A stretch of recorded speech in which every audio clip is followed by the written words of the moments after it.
नमस्कार प्यारे विद्यार्थियों। जब से अनाउंस हुआ है कि परिश्रम आपके लिए, मेहनत आपके लिए हम करने वाले हैं, तो आपको ऐसा लगा कि सर इस बार हमारे लिए इतनी मेहनत करने वाले हैं। इसको मद्देनजर रखते हुए सिलेक्शन बैच में लेकर के आया। अब राजस्थान से, बाड़मेर से, आसपास पड़ोस के ज़िले से खूब इंक्वायरी आई है और रजिस्ट्रेशन भी हो गई। मैं उन सभी विद्यार्थियों को ये कहना चाहता हूँ कि ये बैच उनके लिए है जो वास्तव में विद्यार्थी पढ़ना चाहते हैं। ये बैच उन विद्यार्थियों के लिए है जिनकी आर्थिक स्थिति कमज़ोर है और वो विद्यार्थी इस बार नौकरी की तलाश में और एक नौकरी अपनी पक्की करना चाहते हैं। ये उन विद्यार्थियों के लिए बैच है। इस बैच में ऐसे विद्यार्थी तो बिल्कुल भी भाग ना ले जिनको ऐसा लग रहा है कि गए बैच में टाइम पास करके आ जाएंगे। ये ऐसा बैच नहीं है। इस बैच में एक एक बच्चे की अटेंडेंस होगी और एक एक बच्चे का पूरा ध्यान रखा जाएगा, कब आना है, कब जाना है, क्योंकि इसमें 2 टाइम में आना है। सुबह कोचिंग पढ़ने के लिए आना है तो शाम को उसी कोचिंग, उसी हॉल के अंदर आपको स्वाध्याय के लिए आना है। स्वाध्याय के बाद में आपका एक डेली टेस्ट होगा कि आज आपने पढ़ा है, कितना याद किया। उस टेस्ट का एक निश्चित जो है ना वो दायरा रखेंगे। इस दायरे से यदि आप नीचे आए तो फिर आपको एक्स्ट्रा और बैठना पड़ेगा। तो उस रैंक से आप लोग नीचे आ गए तो और आपको एक्स्ट्रा बैठना पड़ सकता है।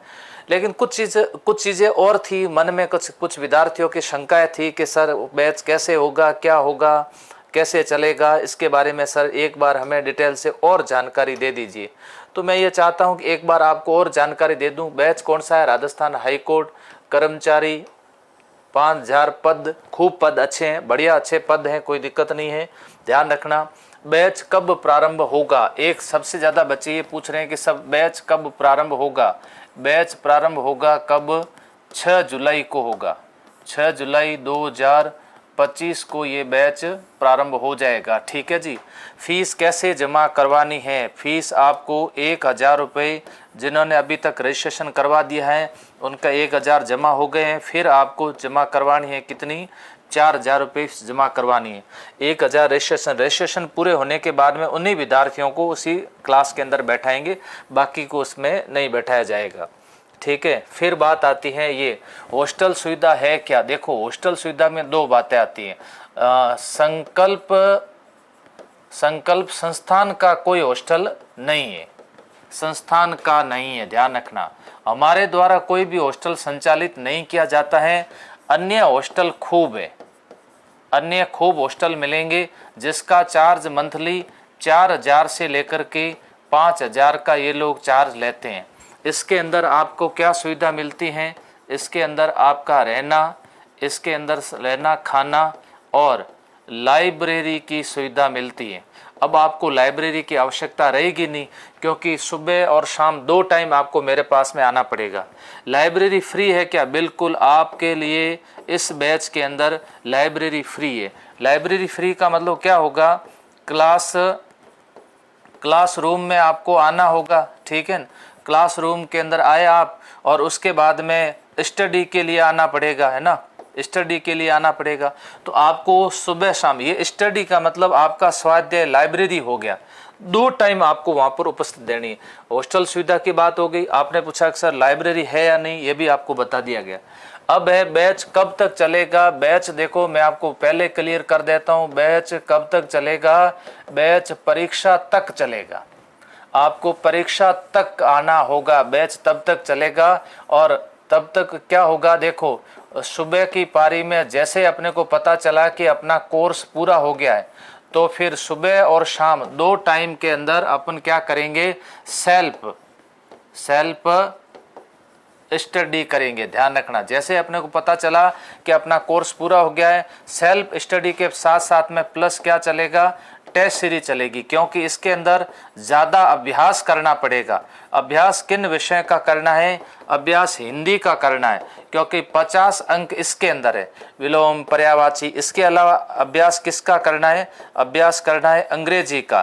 ठीक है। फिर अभ्यास किसका करेंगे, विषय का कला प्लस संस्कृति का करेंगे। इसमें उन विद्यार्थियों को बड़ा आनंद आया जो बच्चे कहते थे सर हमारे गणित बहुत कमजोर है, क्योंकि गणित का इसके अंदर कोई रोल नहीं है। उपस्थिति कितनी जरूरी है इसके अंदर, उपस्थिति 100% उपस्थिति जरूरी है।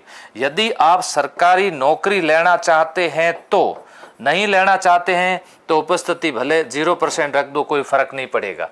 आपको जुनून है कि नहीं सर इस बार सरकारी नौकरी लेनी है तो उपस्थिति जरूरी है। आप उपस्थिति के ऐसे सवाल पूछेगा मत। बहुत सारे विद्यार्थियों के ऐसे सवाल आते, पूछने भी नहीं चाहिए। किताबें कौन सी लानी है, देखो आपको कोई किताब नहीं लानी है जब तक हम नहीं कहें। आपको 3 किताबें मैं लगवाऊंगा, 1, 2 और 3। पहली किताब एक आपको हिंदी की लगवाऊंगा, एक किताब मैं आपके अंग्रेजी की लगवाऊंगा और एक किताब मैं आपके कौन सी कला संस्कृति की लगवाऊंगा। ये 3 किताबें लगवाऊंगा, जो 3 किताबें अपन लोग पढ़ेंगे। किताबें आपको तब समझ में आएगी जब आप सर से हिंदी पढ़ोगे, सर से इंग्लिश पढ़ोगे और सर से कला संस्कृति। कला संस्कृति तो फिर भी किताब से भी समझ में आ सकती है, लेकिन ये 2 सब्जेक्ट ये डायरेक्ट आपको इतने जल्दी समझ में नहीं आएंगे। गणित नहीं आती है क्या, बिल्कुल नहीं आएगी इसके अंदर। ये 3 सब्जेक्ट है, इसी के अनुसार ही बैच होगा, गणित इसके अंदर नहीं है। डेमो के दिन प्रवेश मिलेगा क्या। अब कुछ बच्चे कह रहे हैं कि सर आप 1000 जो पहले रजिस्ट्रेशन ले रहे हो, रजिस्ट्रेशन ले रहे हैं, यदि आपको ऐसा लगता है कि नहीं सर मैं आ नहीं पाऊंगा तो हम तो वापस कर देंगे, हम तो वैसे नहीं रखते हैं, किसी की फीस नहीं रखते, वापस दे देंगे। अब डेमो वाले दिन रजिस्ट्रेशन उस शर्त पे होगा यदि 100 का रजिस्ट्रेशन पहले से हो गया, 100 से ज़्यादा बच्चे नहीं लेंगे क्योंकि ध्यान नहीं रख पाएंगे, तो आपको डेमो के दिन भी मैं प्रवेश दे दूंगा, नहीं तो फिर नहीं होगा। इन 100 में से यदि कोई बच्चा छोड़ देता है 1-2 दिन के अंदर तो वेटिंग लिस्ट के अंदर प्रवेश दिया जा सकता है। 100 से ज़्यादा एडमिशन होंगे क्या, बिल्कुल नहीं होंगे। किसी भी स्थिति के अंदर 100 से ज़्यादा बच्चों को नहीं बैठाया जाएगा, चाहे कितनी बड़ी सिफारिश आ जाए। एक बैच के अंदर 100 बच्चे रखेंगे। अब यदि बच्चों की डिमांड ज़्यादा हो गई तो एक बैच और बढ़ा सकते हैं, उसमें संख्या ज़्यादा हुई तो फिर ध्यान नहीं रख पाएंगे, बच्चे का 1-to-1 मेंटरशिप जो वो नहीं कर पाएंगे। बच्चे पर पूरा ध्यान रखना, ध्यान रखने के सबसे बेस्ट तरीका ये है कि हमें इस पर ध्यान देना होगा और 100 बच्चों को एडमिशन लेना होगा। तो प्यारे विद्यार्थियों, मैंने ऑफलाइन नंबर दिए थे 98 28 15 00 34 और 98 28 25 00 34। इन नंबर पर आप कॉल करके अपना रजिस्ट्रेशन करवा के अपना स्थान सुनिश्चित कर सकते हैं। ठीक है जी, स्थान अपना सुनिश्चित करें, किसके लिए, नौकरी के लिए। लीजिए जी, अब देखो अभी वर्तमान में ऐसा पैटर्न चल रहा है कि कोचिंग के साथ साथ में विद्यार्थी लाइब्रेरी जाना भी पसंद करता है, तो मैं कोचिंग की सुविधा प्लस लाइब्रेरी की सुविधा दोनों आपको क्या दे रहा हूँ, एक साथ में दे रहा हूँ। और कोई जानकारी चाहिए तो आप कमेंट करके जरूर बताना। Thank you.